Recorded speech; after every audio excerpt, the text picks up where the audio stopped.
કરું છું। હવે જોઈએ ખીજડીયા કોટડાથી અમારા રિપોર્ટર નિતેશ હપાણી સાથે આજના મુખ્ય સમાચાર। બાબરા તાલુકાના ખીજડીયા કોટડા ગામે પ્રાથમિક શાળામાં 15મી ઓગસ્ટની ઉજવણી કરવામાં આવી હતી। તેમાં ઉપસ્થિત આચાર્ય તથા વિદ્યાર્થીઓ, સરપંચ તથા ઉપસરપંચ તથા ગ્રામ પંચાયતના સભ્ય, પંચાયતના અધ્યક્ષ, માજી સરપંચ તથા ગામના વડીલો તથા યુવાનો હાજર રહીને 15મી ઓગસ્ટની ઉજવણી કરવામાં આવી હતી।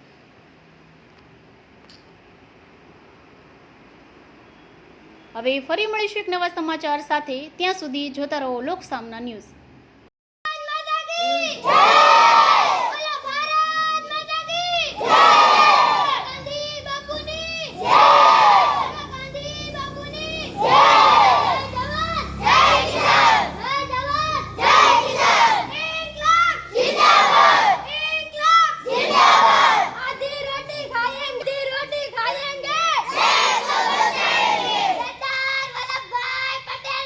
Yeah!